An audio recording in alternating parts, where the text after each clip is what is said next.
Sergio গোরের Bangladesh সফর, Dhaka, Delhi, Washington ত্রিভুজ, শেখ হাসিনার ফেরা নিয়ে বার্তা এবং তারেকের ভবিষ্যৎ, এই বিষয়গুলি নিয়ে আজকের আলোচনা।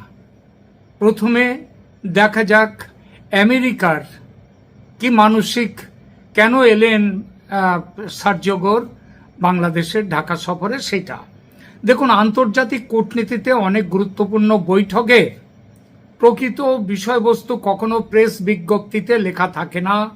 যৌথ বিবৃতিতে সাধারণত থাকে সৌজন্যের ভাষা, যেমন দুই দেশের বন্ধুত্ব আরো জোরদার হবে, সহযোগিতা বৃদ্ধি পাবে, গঠনমূলক আলোচনা হয়েছে, এই ধরনের বাক্য। কিন্তু একজন অনুসন্ধানী সাংবাদিকের কাজ সেখানেই শেষ হয় না। তিনি খোঁজেন কারা বৈঠকে ছিলেন, কারা ছিলেন না, বৈঠক কতক্ষণ চলল, কোন পর্যায়ে দরজা বন্ধ হলো, এরপর কার মুখের অভিব্যক্তি বদলে গেল। এই প্রশ্নগুলোর উত্তর অনেক সময় সরকারি বিবৃতির চেয়েও বেশি গুরুত্বপূর্ণ হয়ে ওঠে। আজ আমরা ঠিক সেই দৃষ্টিকোণ থেকে সার্জিও গোরের ঢাকা সফরকে বিশ্লেষণ করব।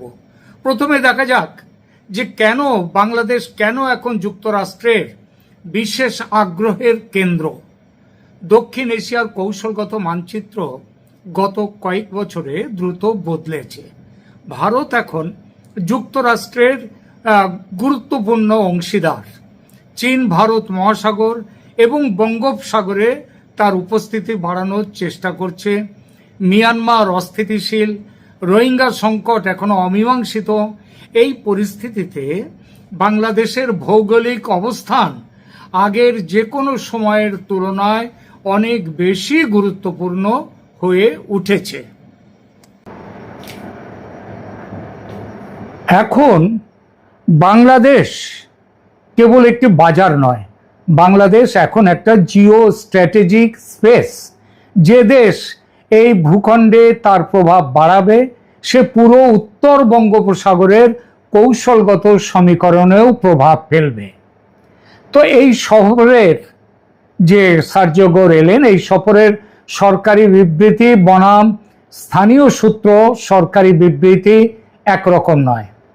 এখানে বলা হয়েছে দ্বিপাক্ষিক সম্পর্ক, অর্থনীতি, আঞ্চলিক সহযোগিতা এবং পারস্পরিক স্বার্থ নিয়ে আলোচনা হয়েছে। এখানে নতুন কিছু নেই। প্রায় প্রতিটি উচ্চ পর্যায়ের সফরের পর এই ভাষাতেই বলা হয়। কিন্তু স্থানীয় প্রশাসনিক সূত্র থেকে যে তথ্য পাওয়া যাচ্ছে তা যদি সঠিক হয়ে থাকে, এবং সঠিক হওয়ার সম্ভাবনাই বেশি, কারণ তার যে খবরগুলো আসছে সেই খবরগুলোতে দাবি হচ্ছে এক পর্যায়ে এখানে বৈঠকে বসেছিলেন সার্জিও গোরের সাথে বাংলাদেশের পররাষ্ট্রমন্ত্রী খলিলুর রহমান এবং প্রধানমন্ত্রীর উপদেষ্টা হুমায়ুন কবির, এবং তাদের আলোচনা চলবার সময় এক সময়ে হুমায়ুন কবিরকে বাইরে পাঠানো হয়। এরপর প্রায় 20 মিনিট সার্জিও গোর এবং খলিলুর রহমান একান্তে আলোচনা করেন। এই তথ্য প্রকাশ্যে স্বাধীনভাবে যাচাই করা সম্ভব হয়নি, তবে ঘটনাটি সত্য এবং এর কূটনৈতিক তাৎপর্য অনেক। কেন একান্ত বৈঠক, কেন হুমায়ুন কবিরকে সেখান থেকে থাকতে দেয়া হলো না, বার করে দেয়া হলো? কূটনীতিতে একান্ত বৈঠক অস্বাভাবিক নয়, তবে এর কারণ বিভিন্ন হতে পারে। প্রথম কারণ, সংবেদনশীল গোয়েন্দা তথ্য আদান প্রদান হতে পারে। দ্বিতীয়, অন্য কোনো রাষ্ট্র সম্পর্কে মূল্যায়ন। তৃতীয়, এমন রাজনৈতিক বার্তা যেটা সীমিত পর্যায়ের মানুষের মধ্যেই প্রাথমিক স্তরে রাখতে চাওয়া হয়। এই তিনটির কোনটি এখানে প্রযোজ্য ছিল সেটি আমরা জানি না, কিন্তু এইটুকু বুঝতে পারছি যে খলিলুর রহমান তিনি আমেরিকার অনেক কাছের মানুষ, আমেরিকার অনেক বিশ্বস্ত মানুষ, যেটা হুমায়ুন কবির নন। সেই জন্যে তিনি প্রধানমন্ত্রীর উপদেষ্টা হলেও তাকে ওই একান্ত বৈঠকে রাখা হয়নি। আন্তর্জাতিক কূটনৈতিক রীতিতে এটা কিন্তু খুব সাধারণ ব্যাপার নয়।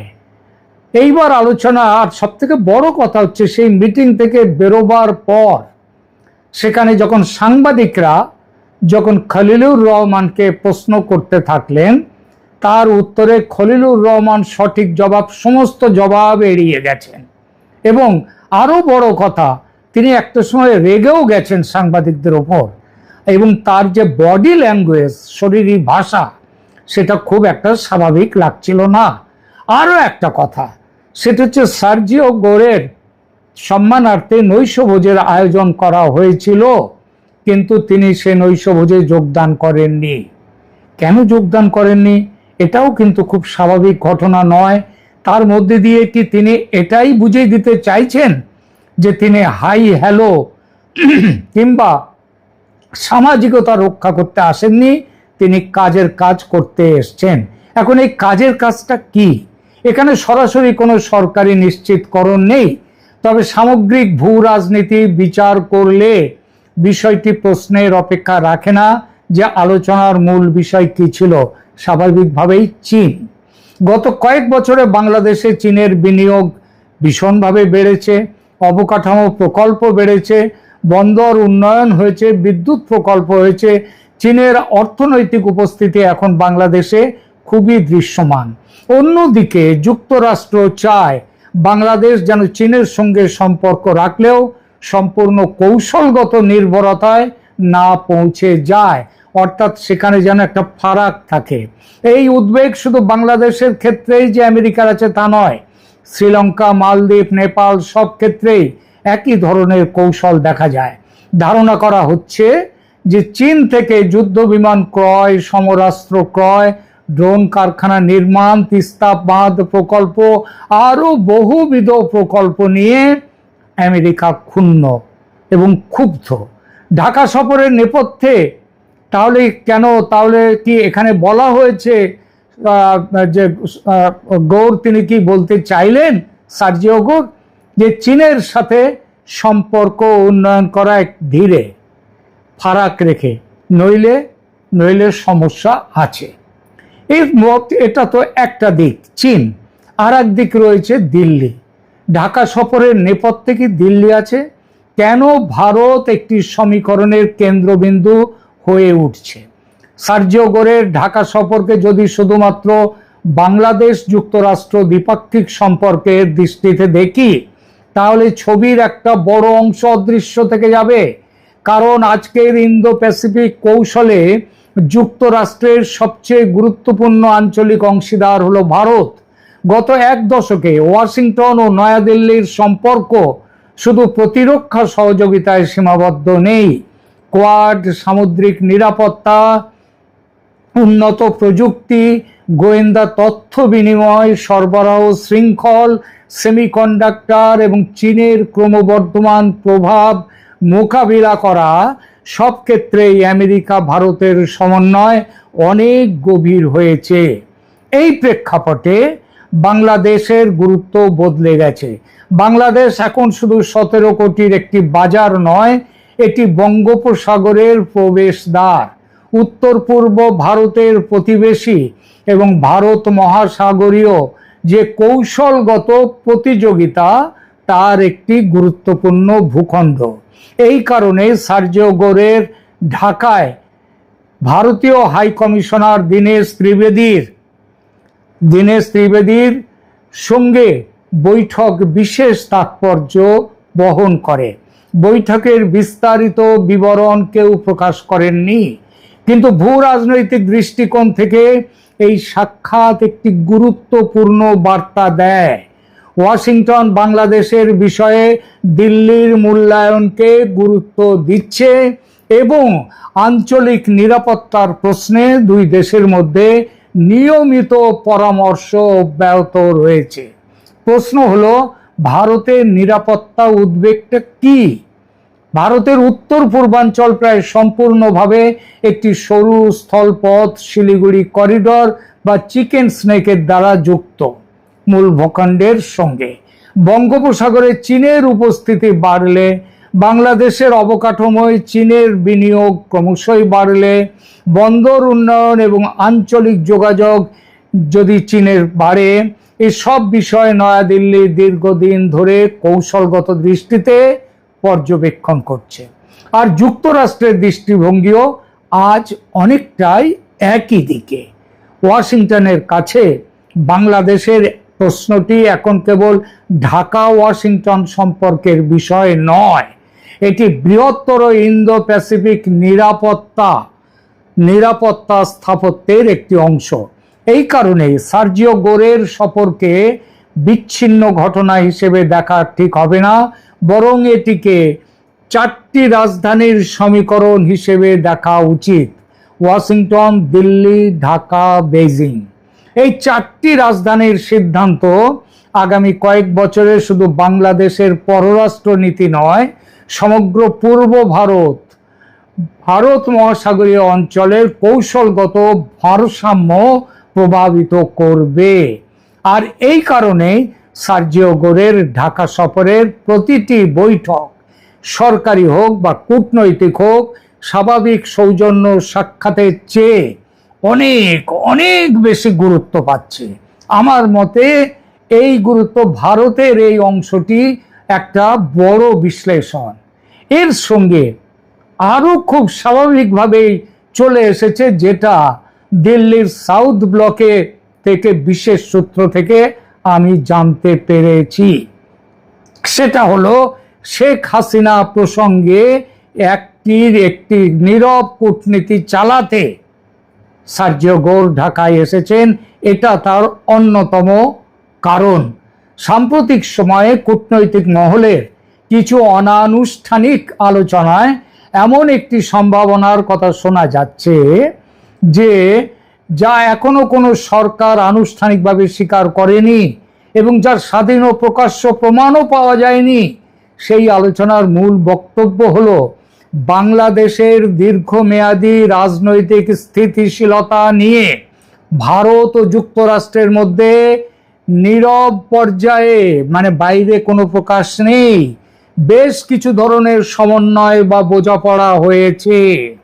সেই বোঝাপড়ায় শেখ হাসিনার ভবিষ্যৎ রাজনৈতিক অবস্থান রয়েছে, তার ব্যক্তিগত নিরাপত্তা এবং বাংলাদেশে ফিরলে তার প্রধান রাজনৈতিক শক্তিগুলোর অংশগ্রহণ কেমন হবে, সেখানে শেখ হাসিনার নিরাপত্তা কেমন হবে, তার দল আওয়ামী লীগকে সেখানে কেন সেখানে খোলা মাঠ তার দেয়া হবে কি না, এই সমস্ত ব্যাপারেই কিন্তু আমেরিকা এবং ভারত একটা সিদ্ধান্তে এসে গেছে। এবং যে সিদ্ধান্তের প্রেক্ষিতে শেখ হাসিনা ডিসেম্বরের মধ্যে বলছেন, আমার ধারণা খুব দেরি হলেও নভেম্বরের মধ্যেই তিনি ভারত থেকে বাংলাদেশে ফিরবেন।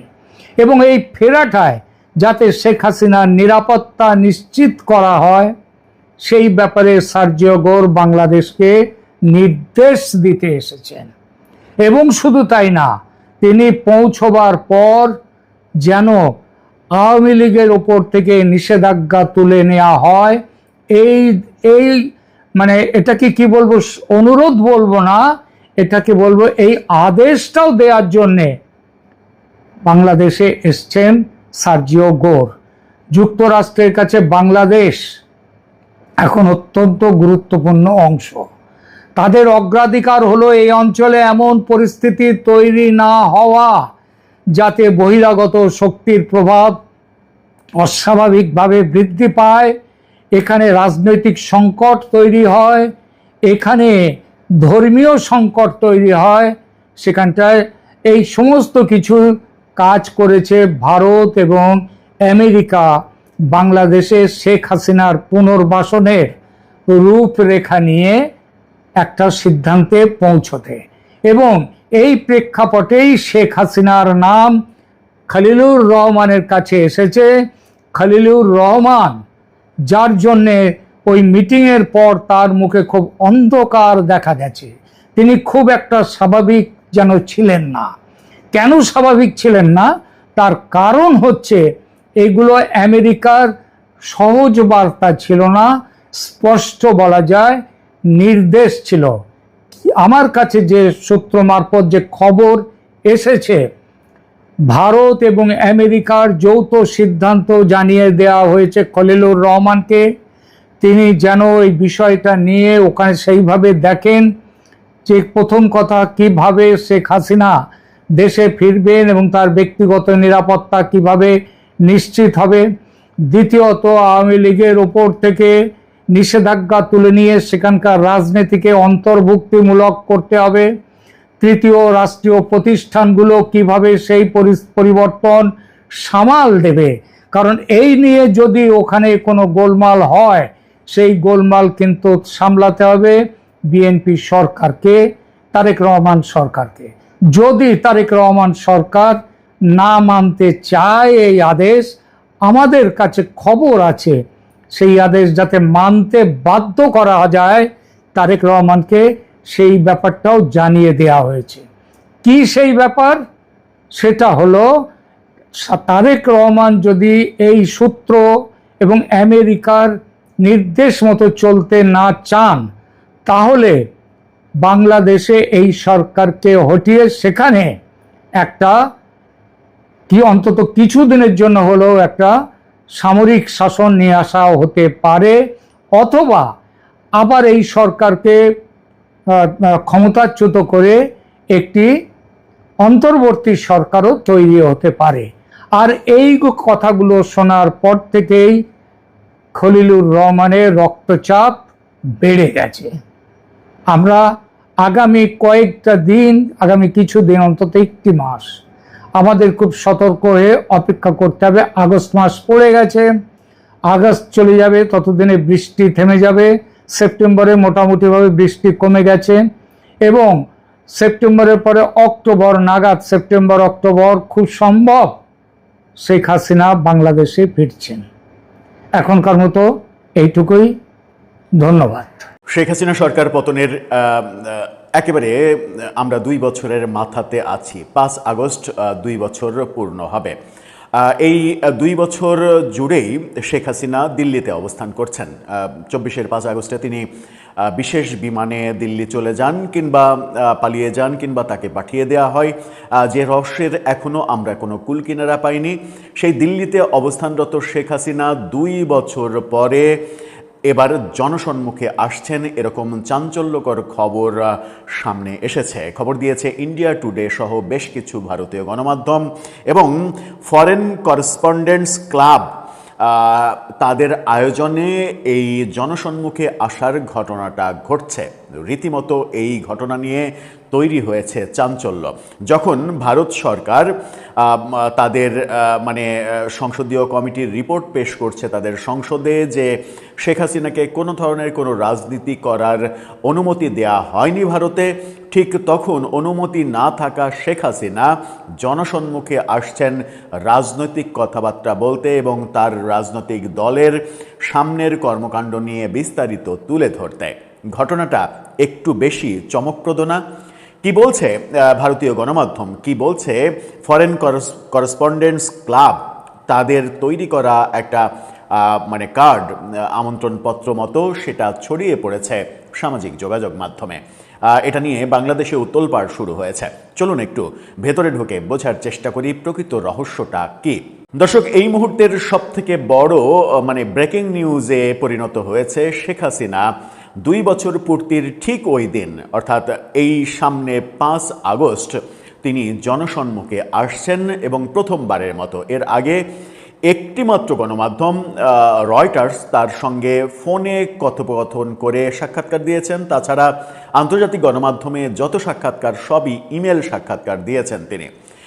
2 বছর ধরেই আলোচনা চলছিল যে তিনি টেলিভিশন সাক্ষাৎকার সরাসরি দেবেন কিনা, কিংবা কবে দেবেন, সেই সুযোগ তিনি ভারতে পাবেন কিনা, কিংবা তিনি জনসম্মুখে আসবেন কিনা। এর আগেও গত বছরে এরকম একটা গুঞ্জন ছড়িয়ে পড়েছিল, একটি অনুষ্ঠানে তিনি সরাসরি উপস্থিত হবেন, কিন্তু শেষ পর্যন্ত আমরা দেখেছি সেখানে তিনি অডিও বার্তা দিয়েছিলেন, ভিডিও বার্তাও দেননি, অডিও বার্তা দিয়েছিলেন, অডিও কথা শোনানো হয়েছিল। এবার সরাসরি তিনি সশরীরে প্রকাশ্যে আসছেন, এরকম খবর নিশ্চিত করছে ভারতীয় গণমাধ্যম ইন্ডিয়া টুডে। ইন্ডিয়া টুডে তাদের ওয়েবসাইটের নিউজটা দেখে নিন। তারা বলছে 2 years after ouster Sheikh Hasina to make first public appearance in India, অর্থাৎ ক্ষমতাচ্যুতির 2 বছর পর ভারতে প্রথমবার জনসম্মুখে আসছেন শেখ হাসিনা। ইন্ডিয়া টুডে তাদের সামাজিক যোগাযোগ মাধ্যমের পেজেও ব্যাপারটা ফলো করে প্রচার করেছে। তাদের ফেসবুকের পোস্টটা দেখে নিন, ঠিক একই শিরোনাম, একই পোস্ট, এবং এই ব্যাপারটাকে তারা ফলো করে প্রচার করছে। এই ব্যাপারটা যখন ফলো করে প্রচার করছে তারা, তখন একটি মানে ফটো কার্ড ছড়িয়ে পড়েছে, যেটা ফরেন করেসপন্ডেন্টস ক্লাবের ফটো কার্ড। সেই ফটো কার্ডটা আপনারা দেখে নিতে পারেন। সেখানে বলা হচ্ছে শেখ হাসিনাজ হোম কামিং, এরকম শিরোনামে ফটো কার্ডটা তৈরি করা হয়েছে, যেখানে বলা হচ্ছে যে শেখ হাসিনা জনসম্মুখে প্রথম কথা বলবেন, এবং সেই অনুষ্ঠানে সজীব ওয়াজেদ জয়, মহিবুল হাসান চৌধুরী, এছাড়া ইঞ্জিনিয়ার মোহাম্মদ আলী সিদ্দিকী, যিনি general secretary Bangladesh human rights watch, তিনি, এবং বাংলাদেশের অন্যতম আলোচিত চরিত্র ক্রিকেটার সাকিব আল হাসান, তিনিও উপস্থিত থাকবেন, এরকম ঘোষণা দেয়া হয়েছে। কি বলছে ইন্ডিয়া টুডে? ইন্ডিয়া টুডে যেটা বলছে সেটা হচ্ছে যে ক্ষমতাচ্যুত হওয়ার প্রায় 2 বছর পর বাংলাদেশের সাবেক প্রধানমন্ত্রী শেখ হাসিনা 5 আগস্ট নয়াদিল্লিতে একটি ভার্চুয়াল অনুষ্ঠানে ভাষণ দেবেন, অর্থাৎ তাকে প্রথমবারের মতো ভিডিওতে দেখা যাবে, তিনি জনসম্মুখে আসবেন। এর আগে গত 2 বছরে শেখ হাসিনার চেহারা কেউ দেখেনি, যেখানে তিনি তার রাজনৈতিক কর্মপন্থা এবং ঢাকায় ফেরার প্রস্তাব নিয়ে কথা বলবেন। বাংলাদেশে মানে যে গণ অভ্যুত্থান, সেই গণ অভ্যুত্থানের পর মানে দিল্লিতে চলে যাওয়ার পরে নয়াদিল্লিতে foreign correspondents club of south Asia এই অনুষ্ঠানের আয়োজন করেছে, যেখানে শেখ হাসিনা তার ভবিষ্যৎ পরিকল্পনা এবং বাংলাদেশে তার প্রস্তাবিত প্রত্যাবর্তন নিয়ে কথা বলবেন, এমনটা আশা করা হচ্ছে। আলোচনা সভাটি 2026-এর এই বছরের 5 আগস্ট, মানে আর 2 দিন পরে, সন্ধ্যা 6টা থেকে 7:30 পর্যন্ত নয়াদিল্লির মাথুরা রোডে অবস্থিত স্যার মার্ক টালি অডিটোরিয়ামে অনুষ্ঠিত হবে এবং ক্লাবের সোশ্যাল মিডিয়া প্ল্যাটফর্মগুলোতে সরাসরি সম্প্রচারিত হবে। ভারতে আসার পর শেখ হাসিনা জনসভা ও আনুষ্ঠানিক গণমাধ্যমের আলাপচারিতা থেকে দূরে থেকেছেন। পদত্যাগের পর তার আসন্ন ভাষণটি সবচেয়ে গুরুত্বপূর্ণ জনসমাবেশ হবে বলে আশা করা যাচ্ছে। অনুষ্ঠানে যোগ দেবেন বাংলাদেশের বিশিষ্ট ব্যক্তিবর্গ, যেটা একটু আগে বললাম যে কারা কারা উপস্থিত থাকবেন, এবং এই ব্যাপারে অনেক কথা রয়েছে। এখন আসি ফরেন করেসপন্ডেন্ট, এই সংগঠনটি আসলে কি? ক্লাব, ফরেন করেসপন্ডেন্ট ক্লাব, এটি মূলত বিদেশি সাংবাদিক, সংবাদকর্মী এবং কূটনৈতিক ও ব্যবসায়িক সম্প্রদায়ের একটি পেশাজীবী সংগঠন ও মিলন মেলা।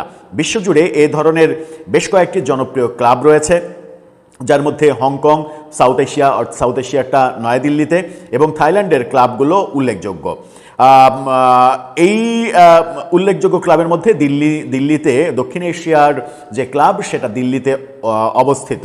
মজার ব্যাপার হচ্ছে যে এই খবর যখন ছড়িয়ে পড়েছে, যে কার্ডটা আপনাদেরকে দেখালাম, সেই কার্ডটা যখন ব্যাপক হারে গত 1-2 ঘন্টার মধ্যে ব্যাপক হারে ভাইরাল হয়ে গেছে, সেই ভাইরাল কার্ডটা পোস্ট করে এই ব্যাপারে প্রশ্ন তুলেছেন বাংলাদেশের সিনিয়র সাংবাদিক, বেশ জনপ্রিয় সাংবাদিক আনিস আলমগীর।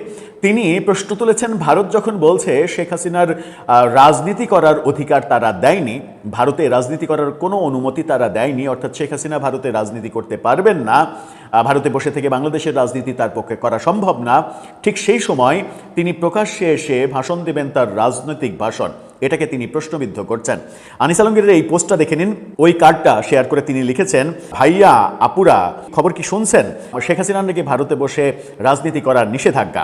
এদিকে তিনি আবার দিল্লিতে ফরেন করেসপন্ডেন্ট ক্লাবের মতো পাবলিক ফোরামে দেশে ফেরার ভাষণ দেওয়ার প্ল্যান করছেন, তাও আবার 5 আগস্ট। মানে অবস্থা এমন, রাজনীতি করো না কিন্তু স্পিচ দিতে সমস্যা নাই। এসব কিসের আলামত? নাকি নতুন কোনো ডিপ্লোম্যাটিক জিমন্যাস্টিক্স শুরু হলো? Politics banned, speeches allowed, what a curious contradiction, এমনটা লিখেছেন আনিস আলমগীর। এবং এই ঘোষণাটা তখন আসলো যখন আমরা দেখলাম যে একদিন আগেই ডোনাল্ড ট্রাম্পের বিশেষ দূত সার্জিও গোর, তিনি বাংলাদেশ সফর শেষ করে ফিরেছেন। এরকম একটা অবস্থায় এই ঘোষণাটা আসলো। এই ঘোষণা কি অন্য কিছুর ইঙ্গিত দেয়? এই ঘোষণা কি বাংলাদেশের যে অবস্থা, রাজনৈতিক অবস্থা, সেই রাজনৈতিক অবস্থা আবারও ঘোলাটে করার ইঙ্গিত দিচ্ছে? কি হতে যাচ্ছে? আমরা যাই হতে যাক না কেন, আমরা কিন্তু চাই না বাংলাদেশের রাজনৈতিক পরিস্থিতি অস্থিতিশীল হয়ে পড়ুক। আমরা জানি না কি হচ্ছে। দর্শক, আপনি কি বুঝতে পারছেন কি হতে চলেছে? আপনার মতামত জানিয়ে লিখতে পারেন আমাদের কমেন্ট বক্সে।